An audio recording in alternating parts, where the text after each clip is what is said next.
Subscribe பட்டனை அமுக்குங்க, bell பட்டனை அமுக்குங்க. வாழ்க வளமுடன். இப்படிக்கு பாட்டி வைத்தியம். வணக்கம்ப்பா, உங்கள் பாட்டி பேசுகிறேன். இப்போ நான் வெள்ளை சோளத்தில் உங்களுக்கு சோறு பொங்கி காட்ட போகிறேன். இந்த பாருங்கள், இது 1/4 கிலோ பாக்கெட். இப்படி தான் தராங்க. இப்போ எல்லாம் சூப்பர் மார்க்கெட்டில் இப்படி தான் தராங்க. பாக்கெட்டாக போட்டு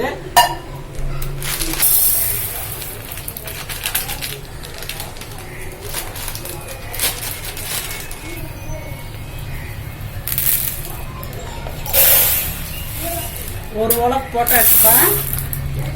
இப்போ வந்து ஒரு 1/4 உலக்கு இருக்குது, 1.25 உலக்கு இருக்குது. 1/2 கிலோவுக்கு இருக்கும்லப்பா. இப்போ 1.25 உலக்கு நம்ம போட்டோம்னா இதில் 3 பங்கு தண்ணி வைக்கணும். அப்போ இதில் 3 உலக்கு ஃபுல்லாக ஊற்றிட்டு 3/4 உலக்கு, 1 பங்கு 2 பங்கு 3 பங்கு 3/4 உலக்கு தண்ணி வைக்கணும். அப்படி 3 பங்கு தண்ணி வைக்கணும். இப்போ நான் குக்கரில் வைக்கிறேன். பாருங்கள், 1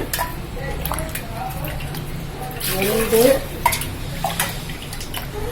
3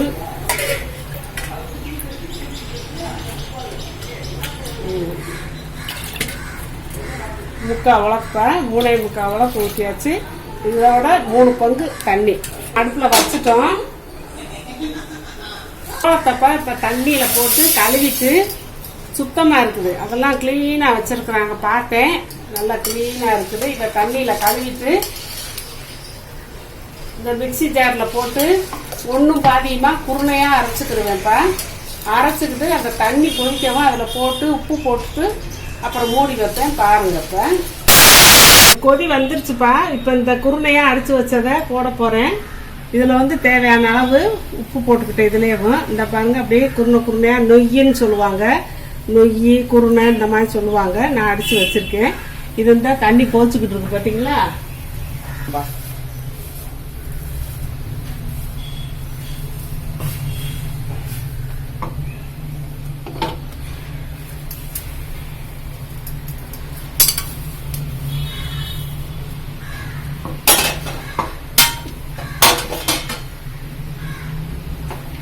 கட்டி இல்லாமல் நல்லா கிண்டிக்கலாம்.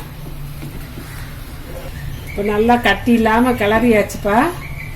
இது நல்லா கொதிக்கவும் நம்ம வெயிட்டு போட்டு ஆவி வரவும் தான் வெயிட் போடணும். மூடி வெயிட் போடணும். இந்த காட்டுறேன், ஒன்றா காட்டுறேன். இப்போ நல்லா கொதிக்குதுப்பா. இப்போ மூடி வச்சுக்கலாம். இப்போ ஆவி வந்துருச்சுப்பா. நம்ம இப்போ வெயிட் போட்டுடலாம். போட்டுட்டு அடுப்பை சிம்மில் வைக்கலாம். ஒரு 10 நிமிஷம் ரெடியாக நோட் பண்ணிக்கோங்க. 10 நிமிஷம் கழிச்சு ஆஃப் பண்ணிடலாம்.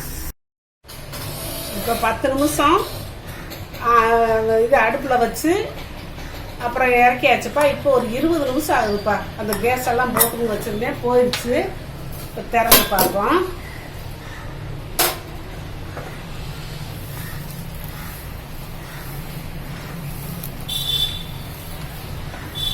அழகா வெந்துருச்சுப்பா. சூடாக இருந்தால் அப்படித்தான் இருக்கும், ஆறத்தான் இருக்கும்.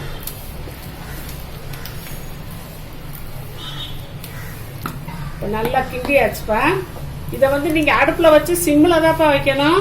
ஏன்னா அடி பிடிச்சிரும், அடியில் ஒட்டிக்கணும். அதனால நம்ம சிம்மில் தான் வைக்கணும். இப்போ வந்து இதை வந்து என்ன பண்ணணும், சூடாக சாப்பிட்றோன்னா இப்படியே எடுத்து வச்சு நம்ம சாப்பிட்டுக்கலாம். இப்போ வந்து நம்ம ஆற வச்சு பழைய சோத்துக்கு கூழ் மாதிரி கரைச்சி பழையதான பிறகு சாப்பிட்றதுக்கு நான் செய்ய போகிறேன். இப்போ இந்த கரண்டியை தண்ணியில் முக்கிக்கிட்டு இப்படி எடுக்கணும்ப்பா. எடுத்து இப்படி வைக்கணும். ஒவ்வொரு தடவையும் முக்கணும்.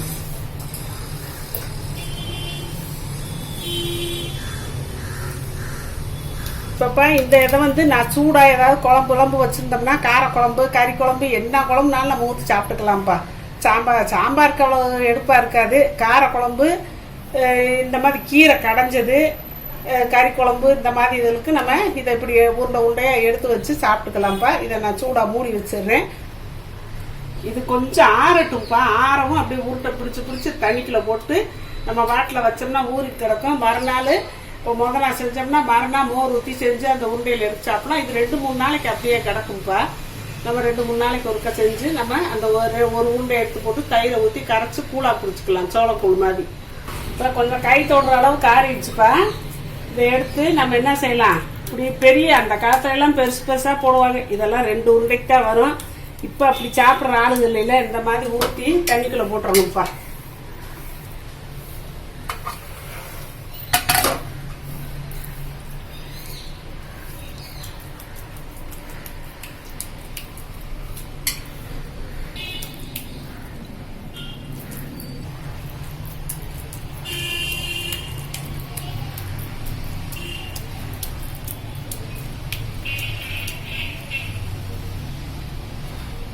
இப்போ சூடாக இருக்க சோறு எடுத்து குழம்பு, கார குழம்பு ஊற்றி கத்திரிக்காய் முருங்கைக்காய் போட்டு கார குழம்பு வச்சுருக்கேன்.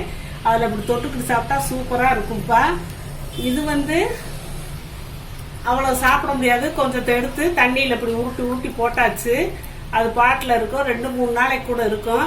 2-3 நாள் கழிச்சு இது கொஞ்சம் புளிச்சு போயிடும். அதனால் இந்த தண்ணியை வடிச்சிட்டு பூ தண்ணி கூட ஊற்றிக்கலாம்.